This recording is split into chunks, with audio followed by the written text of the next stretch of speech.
Hi and welcome back to the Citizen channel. And the final curtain of the 23-24 season didn't quite go to plan, did it? But hey, I think the City fans coming out of the ground yesterday were, still happy, reasonably happy. You can't be happy after a derby defeat, of course you can, but it didn't seem as bad somehow.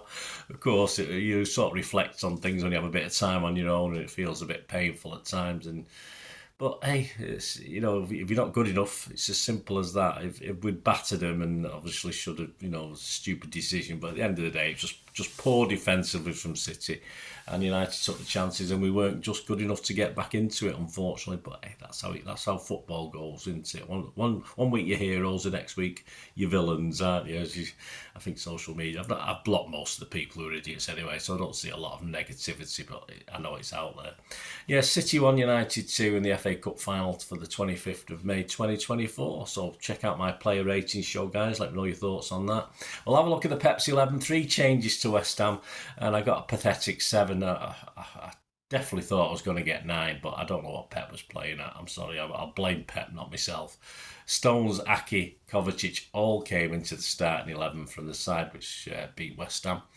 Diaz, Akanji and Doku all moved to the subs bench. I have no idea what Pep was thinking, in fairness. Ridiculous. I go as far as say ridiculous decision by Pep. At least 2 of those 3 should have been starting this game. I have no idea, but again, we'll talk about Pep. Just another one he's overthunk, isn't it? He overthinks it again. So that left us with his City 11, Ortega, Stones, Walker, Aki, Gvardiol, Rodri, Kovacic, De Bruyne, Bernardo, Foden, Haaland. On the bench, Carson, Diaz, Grealish, Doku, Alvarez, Akanji, Nunes, Bob and Lewis. I had no idea why Stonesy started. Definitely not. Kovacic was a negative move for me.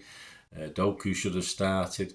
And no Akanji or Diaz, or at least one of those 2 should have started. But anyway, United 11, the current master of time wasting as a goalkeeper. I've seen some time wasting goalkeepers in my time, but Onana takes the biscuit. Absolutely disgrace. Shambolic, but hey, from the very first minute of the game he was at it. Unbelievable, and the referee didn't do a thing all match. Wan-Bissaka, Varane, Martinez, Dalla, Amrabat, Menu, McTominay, Fernandes, Rashford and Garnacho. On the bench, players I've hardly ever heard of. Bayindir, I've not heard of. Lindelof, yes, I've heard of him. Evans, yes. Mount, I thought he was still injured.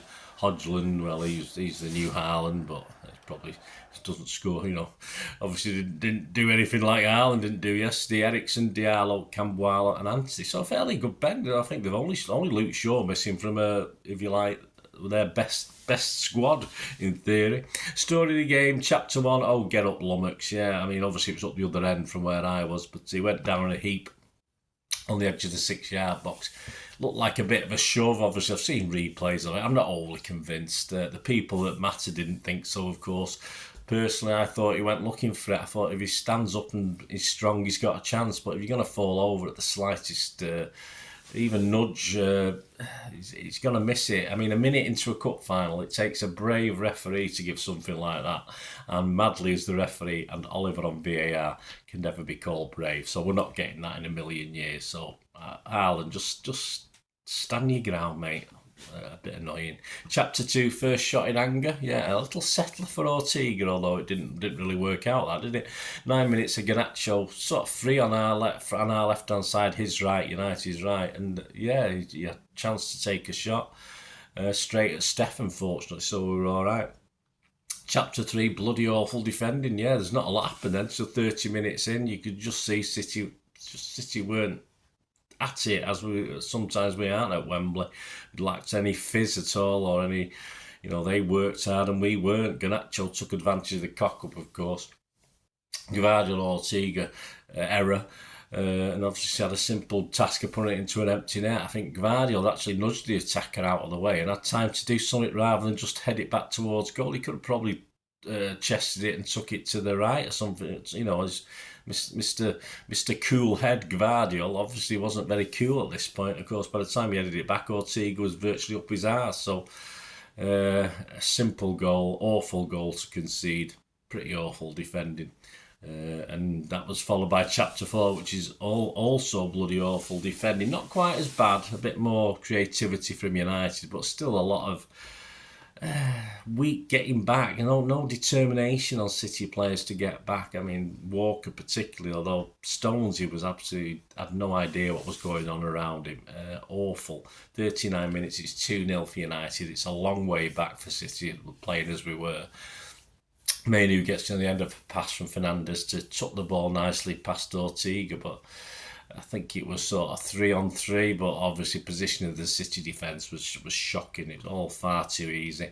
And no real shakes at their end. It finished 2-0 at half-time. 46 minutes, changes that perhaps should have been there from the start of the game. Akanji and Doku on for Aki and Kovacic. I'm not going to blame Aki particularly. He was just dragged into the malaise of his other defenders around him. And chapter 5, Foden fumbles, Haaland smashes. Yeah, it's 55 minutes. Within quick succession, Foden sort of couldn't quite get his feet right to get a shot from a low cross from Doku. And then Haaland, of course, finds it at his feet and smashes a shot that sort of did it hit the cross bit of the bar and the post. Anyway, it was high up and sent that bar rattling for about 5 minutes. But another couple of inches to the left, to his right, Haaland's, it's in the goal, but there you go. It just didn't work, did it? 57 minutes, another surprising substitution, but he hadn't done anything. That doesn't mean, with Pep had changed tactics, and that's what I'd hoped he'd do at half-time, move Kevin. I've been playing somewhere that I could see what he was supposed to be doing, because I had no idea what he was supposed to be doing. But of course, he just replaced him in the end, took Kevin off and put Alvarez on. Chapter 6, captain goals for glory. No surprise, and it's probably one of our better efforts, in fairness. Unsurprisingly, Carl goals for glory. It's on target. Onana makes a spectacular save. A very good save, actually. I thought he did very well. Perhaps a couple of more bodies in the box. You might have not seen it till too late. But at least Walker got it on target. But, the chances of those going in, especially in a cup final. Chapter 7, Alvarez missed number 1. Yes, he sends a left-footed shot over the bar. That was pretty poor finishing. The lack of calmness again from our Argentinian substitute Alvarez. Chapter 8, Alvarez missed number 2. This is probably better. You certainly expect him to work the keeper. 64 minutes, he ran onto a pass in behind from Foden. Lovely little move. One of the better ones of the game for City. He found himself on a one-on-one with Onana. Onana didn't have to do too much. He doesn't even test him really. He doesn't even make him work and puts it at least a couple of yards wide, and we were sort of on line with it. And as soon as he hit it, you knew, well, that's just going in a straight line. It's not going anywhere near the goal. Chapter 9, leave it out, skip. Yeah, another long-range effort from Walker. Still hit the target, but a little bit easier for Onana, this one. Chapter 10, Starman Doku, yes, 87 minutes, possibly far too late, of course, although we should have had about 20 minutes injury time with Onana's antics, but it's 2-1, yeah, Doku cut inside with his right foot. I think he originally received the ball from Foden at some stage, but it was all his work. And he put a shot into the bottom corner, and Onana, I thought, was very poor. I think he should have done a little bit better. He got a good hand to it, but he seemed to be a little bit slow getting down. But yeah, we're back in it. Perhaps a little too late, unfortunately. But at least Doku got a reward for being our star man, really, coming on.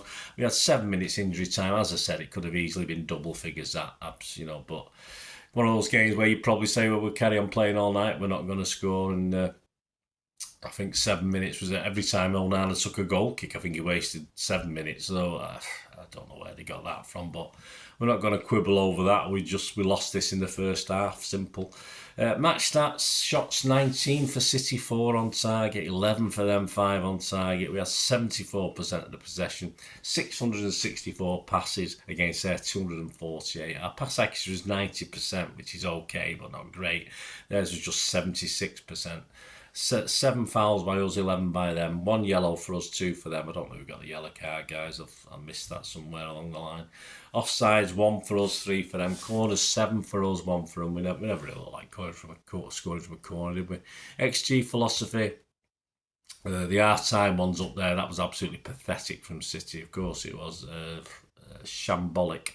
And by the end of the game, we hadn't even levelled on that. And, on XG, United were 1.7 and we were 1.34. So, yeah, that sort of sums it up. Even though, of course, we had all the stats were in our favour apart from XG, because we just didn't create any real chances, did we? Summary: the incentive was there. Pep bragged that the players were up for this. Sadly, it was a smokescreen.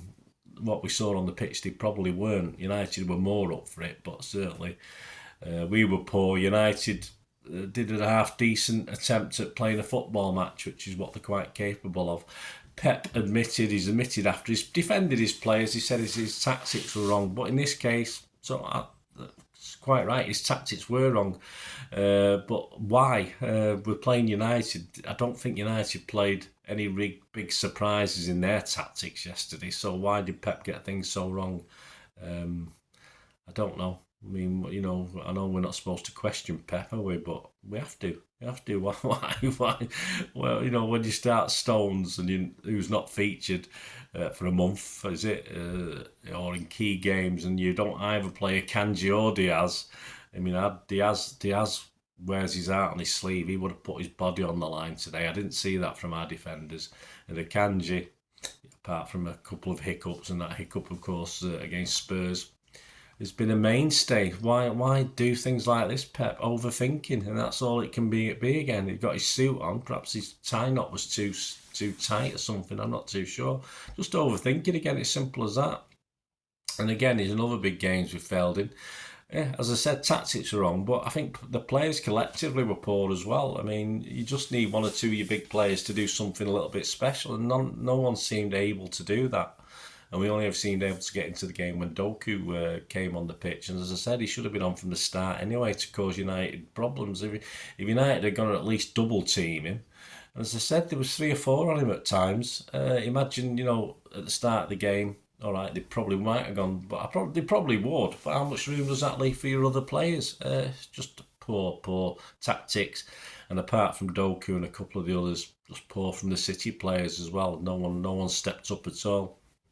Defensively and creatively, we were found wanting yesterday. United had an half decent game and won the match, took the chances that were presented to him, and that's all he can do. So well done that. And despite a 4-peat season, which we should be absolutely revelling in, which we are, you've got to say that was disappointing yesterday.